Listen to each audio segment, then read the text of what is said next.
Hey builders, Brick Radiop here with a review of a brand new brand to me, being Jaka Brick.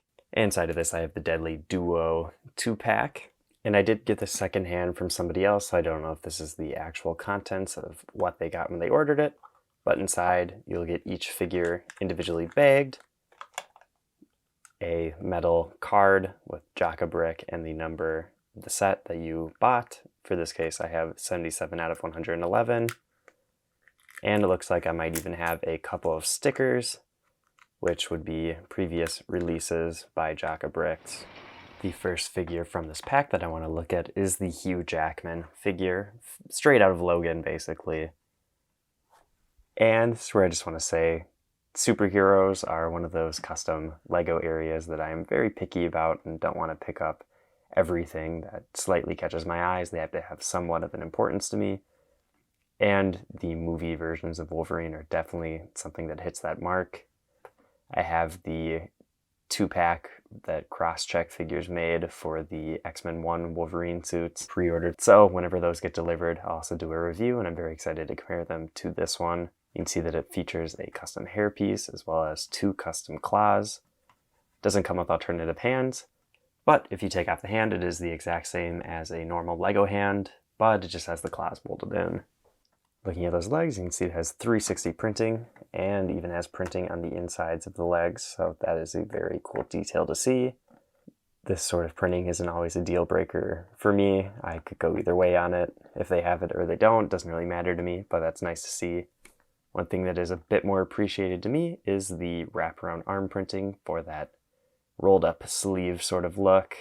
And one of the downsides of this custom hairpiece, it's a little bit too short. You can kind of see the alternative face sticking out. But just a quick look at that back shirt. Some nice wrinkles, very detailed. It's nice, doesn't have any blood on it or anything, so you could use this just generic button-up shirt for any character.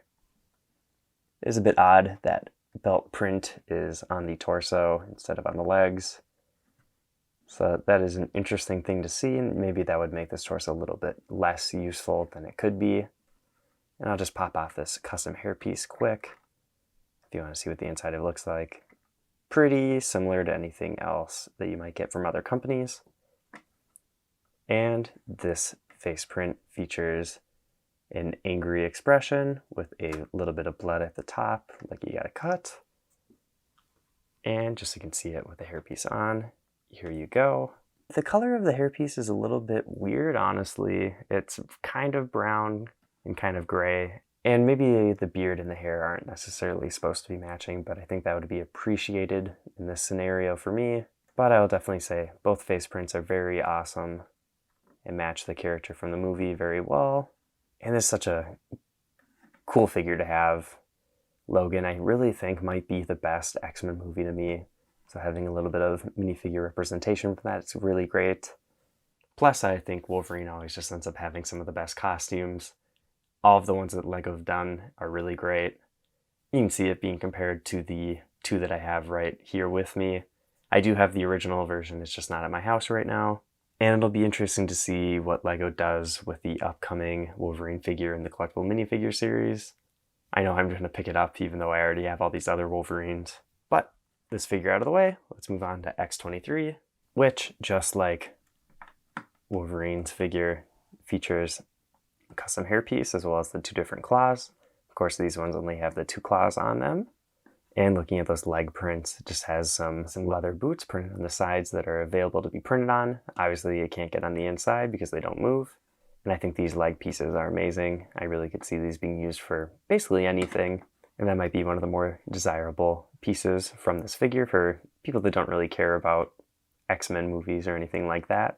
And again, features a really great torso print that could be really used for any figure, just featuring a jean jacket with a t-shirt print underneath. You can even see on the sleeves it has like the little button and some stitch marks.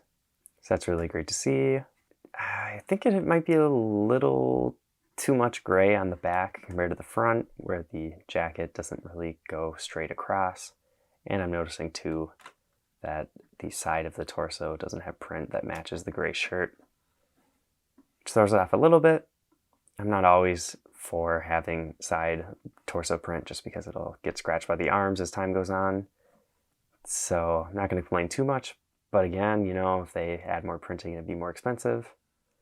You also see on the face print, it has those sunglasses. Pretty sure if I remember right, she steals them from the gas station in the movie. And just having that very stern look is very fitting for this character in the movie. This custom hairpiece, I will say, is very difficult to take off. If you try and pull it up, it just pulls the head off. I really think the only way to get it off really is if you like pry at the sides and push it up, which isn't a great feeling for a flimsy and expensive piece of plastic like this hairpiece. I don't even know if I'm going to be able to do it on camera, but it really doesn't feel good to have to do that. I finally got the hairpiece off after some effort, and that is definitely one of the downsides to custom molded pieces like this, is that they're not always made properly to fit on a minifigure like Lego does, adding the extra space in there so it has some flexibility to move around. And if you get this set, definitely watch out for that. The other side of her head has a stern, angry sort of look for combat. I think I like the sunglass look more, so I'm just going to put the hair back on with that one. It's a bummer, it's so hard to take off. It's going to make it a lot harder to take photos. Obviously, it's nice to have more detailed pieces like this, but the fact that it ruins the functionality of being able to use both sides of the head kind of bothers me. This hairpiece also sort of limits the articulation of the arms. You know, in the front, basically can go all the way forward, and like a lot of female hairpieces, it gets blocked in the back. So that is just something to keep in mind if you want to get this figure. You are still going to be able to get in some pretty decent poses though. And again, you know, this figure is pretty great, especially in the case that who knows if another customizer will ever end up making another one of this X-23 version. You know, the movie's getting pretty far back there, and the X-Men fandom kind of died out after the Fox acquisition by Disney. We'll see if more X-Men movies come out, if interest in these older properties will come back. But for now, you know, this is a really great option, and maybe the only option, so glad to have it in my collection. As somebody who loves movies, and especially the X-Men movies, it's always really great to get some representation of these characters in Lego form, just to merge my two hobbies together. And these two figures are going to look great with the rest of my Fox X-Men figures that have been made by Phoenix Customs here. And I'm very excited to expand this whole collection even a bit more. I have the new version of Deadpool pre-ordered from Phoenix Customs, and like I said, the two cross-check Wolverines that are going to be released sometime in the next couple of months. For Deadpool, I'm definitely going to keep getting any of the figures that they make of those movies. And looking into the future, I'm very excited to see these two characters together in a movie finally. Obviously, at the end of Deadpool 2, they had the end credit scene where they sort of interacted, but that was a previous recording from the X-Men Origins Wolverine movie. I do know that Jin is going to be making a Deadpool from the X-Men Origins Wolverine movie, and I'm definitely going to get that figure. The one downside, obviously, to these two figures is the price. It is pretty expensive. I think it was $130 to $140, depending on who you ordered it from. I got pretty lucky. I got a pretty good deal on this. As somebody that loves the Fox X-Men movies, this is perfect.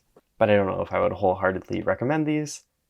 The custom hairpiece on X-23 is not the best and sticks way too much. I'm really worried I'm going to be breaking it every time I try and remove it. The Wolverine, though, if it was offered on its own, 100% would recommend it. It just works so well and fits the character, obviously. The claws are really cool on both of these figures.